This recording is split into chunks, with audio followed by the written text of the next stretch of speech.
What's good, Detroit Sports Nation? I am Eric Vincent, your host here at the DSN News Desk. Thank you for being here. We appreciate your time and support. And you already know my smiles is a little bit bigger after we get ourselves a convincing Detroit Lions victory attached to my weekend.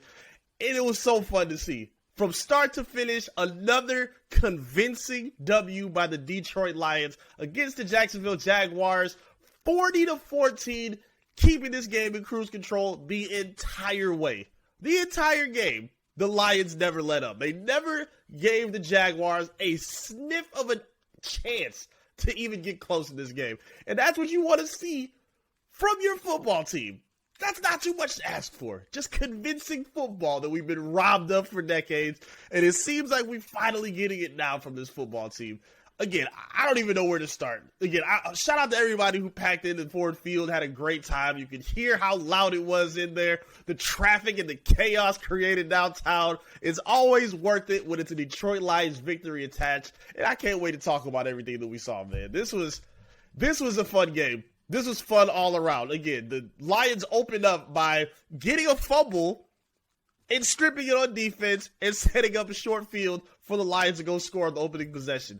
If I'm not mistaken, this entire game, I don't think the Lions punted one time. And think about how many times we were on the other end of that as fans, watching the Lions get blown out by offenses like the Seahawks and the Patriots and all these fraudulent teams that were putting up these unbelievable amount of points, and you weren't even making them punt. And you did that by putting the Jags in a chokehold the whole game. There's so much credit to go around. I don't even know where to start. Jared Goff. Let's start out with baby hands, Jared Goff. Let's give him the love he deserves, because it's been a tough up and down year of judging this quarterback. There have been times where he's looked like a top 10 guy, where he's looked like maybe, arguably, your quarterback for the future. I know that's tough to say out loud, but let's be fair. There are moments where he was quarterbacking your offense to look top tier. And now that you're getting healthy, now that you're getting the pieces back, and now that he's protected and in a position where he can thrive, this is one of the best games that you're going to see of Jared Goff throughout the whole season. This might have been his best game. 31 of 41, 340, 2 touchdowns. And I've said it. I don't even want the Lions to be in a position where they have to have Goff throw over 30 times. I want to see them have the balance of the run game and the pass game with complementary football attached to it. Now, that's what happened. Even with the 41 throws, that was because the Jags were just giving the ball back so many times. And their defense couldn't stop the Lions to save their life. There was nothing that they could do. Goff was driving methodically down the whole field. Pretty good contribution in the run game. DeAndre Swift made some big plays, scored a touchdown, as did Jamal Williams, his 14th leading league rushing touchdown in the NFL, 14. Amon-Ra St. Brown has been sensational all year. Can we finally maybe have the conversation of him being a top 10 receiver in the NFL? I know it's a loaded class, and I know it's a ton of top-end talent in the NFL at the wide receiver position. But I'm having a really hard time at this point not being convinced that Amon-Ra might be one of them 10. And again, he might just be at 10. He might even be at 9. That's fine. I'm not saying he's not Justin Jefferson. I wouldn't put him above, a Cooper Kupp or what Stephon Diggs is doing. Like, I don't think he's in that class. But man, is this dude just balling out on a different type of level right now. 11 catches, 114 yards, 2 touchdowns. He's always finding different ways to get open. Tough as nails, too. We saw him catch the ball over the middle of the field, take a huge shot in his back, I think it was the second half, and then he ended up dusting it off, one play, getting right back on the field. Amon-Ra is so much fun to watch. He has been fantastic all season when he's on the field. Reminds me so much, I've said it before, he's a blend to me of Golden Tate and Hines Ward. He plays just like both of them because he's very, very elusive in his route running. He catches it with his hands. Not really a burner, but he knows how to find areas in which he can get open and find areas to use let me get my words right. Find space to get catch and run opportunities. There we go. So excited I can't get my words now. He's amazing at that. And a lot of the best receivers in the NFL specialize in that. And he has been one of the best in all of football with what he's doing. Listen, we're going to talk about Jameson Williams in a second. When he gets acclimated and when he becomes comfortable in playing full-time reps with the Detroit Lions, it's not a guarantee that he's going to be the number one receiver. Amon-Ra St. Brown has shown that he is more than comfortable handling a heavy load as a receiver. And even when he's not, like, he doesn't have a whole lot of guys that can help draw attention away from him. He did get that help today. I got to give credit to DJ Shark. I have to give kudos to DJ Shark as hard as I've been on him all season. But again, Amon-Ra normally does not have the ability of, like, I don't think he's double or triple team on the level of like a Devontae or a Cooper Kupp, but he's really the main target in terms of the receiving options for the Detroit Lions. Like, they're not doubling any of their tight ends. Like, Josh Reynolds is not commanding that kind of attention. And sometimes even when DJ Shark is running as a decoy in vertical routes, he's not drawing that much attention. Like, sometimes even the safety will draw up and come up for Amon-Ra St. Brown to close on him and ignore DJ Shark.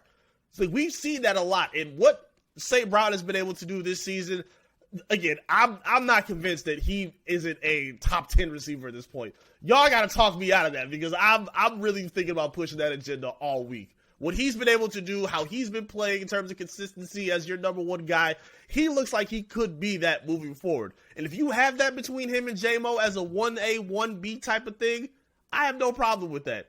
If you have that between like Jalen Waddle and Tyreek Hill with the Dolphins, we don't know who their best receiver is. But when their time is to shine, or was their time to shine and make plays for the team, they do exactly that. They're not selfish players. They're all for watching their other guys and their teammates flourish. And you could have that here with Amon-Ra St. Brown and Jameson Williams. So let's talk about J-Mo real quick because there was high demand inside Ford Field to get that man on the field. And Dan Campbell kind of saying pretty reserved in declaring if he was going to play or not. And he ended up playing him. He ended up suiting up for his first game of the season. Didn't record any catches, didn't record any stats. And considering how reluctant Dan Campbell was to openly saying, okay, we're going to put him in this week and give him a go, it gave the impression that he was probably going to be seldom used. And the fans didn't like that. The fans did not like that at all. There's plenty of we want J-Mo chance inside of Ford Field. And for good reason. I understand it. But I talked about this on the last episode of the News Desk. I don't want them sacrificing wins to get him acclimated. You don't want to force him into positions to take on early contact and like just do things he's not comfortable with in his first bit of action as a rookie, especially when you're in a playoff chase, when your identity is finally being revealed as a running team with methodical throws on top of it. You're not a game-breaking offense where you're trying to go 40, 50 yards down the field every other play. That's not how you play. That's not the Lions' way of football. So I didn't want them sacrificing that for J-Mo, which made me even more uncomfortable with what I heard on Fox, where Jay Glazer reported that there was a possibility that J-Mo was going to be seen as a gunner on special teams. Luckily, that did not happen. I didn't see one snap of him playing as a gunner, and I'm happy that that report ended up being capped, because if that would have happened, I would have been sick. I would have been absolutely furious to see him in that position. Dan Campbell had made plenty of other ridiculous decisions with this team that costed them victories. If they put that kid in that position to get hurt as a gunner on a punt team, oh my goodness, I was ready to go crazy when I saw that clip on Twitter. But again, they used him correctly. They let him just get a couple wind sprints in. He was there blocking a couple times. They threw one pass his way on a go route, and it looked like Goff kind of threw a little bit too far behind him, and he didn't really get a chance to get it. Dan Campbell did confirm he will expect J-Mo to play more next week, and I'm looking forward to that. We also be looking forward to that. But again, I don't want them getting crazy just to prove a point. Just you don't need to validate your toy. You don't need to validate, hey guys, we got our pick right, we did it. That's going to be validated in the future. Right now, you need to focus on what's been working for this team. You're in a rhythm. Amon-Ra is establishing himself as a number one for right now. DJ Shark has shown he's capable of doing more than just being a decoy. And you're getting great contribution out of your run game as well. And on top of that, again, we need to talk about the offensive line as much as possible. They have kept Jared Goff clean all season. He did get sacked twice, but he never really stays out of rhythm.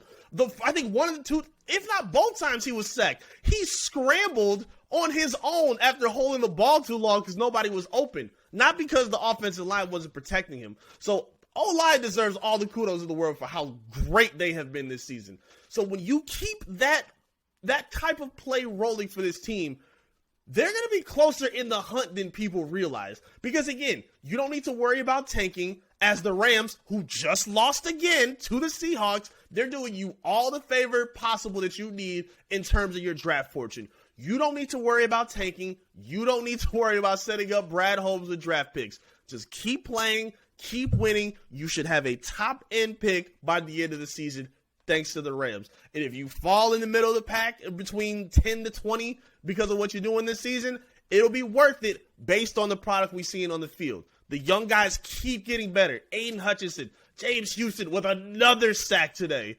Anzalone, I think, played his best game. The linebackers, the corners are playing better now. I've been talking about this all season. When the D-line steps up, the young quarterbacks get to play more aggressive. So what did you see? Will Harris get more aggressive. Jerry Jacobs get more aggressive. Okuda's been fantastic all season. Kirby Joseph flourishing better.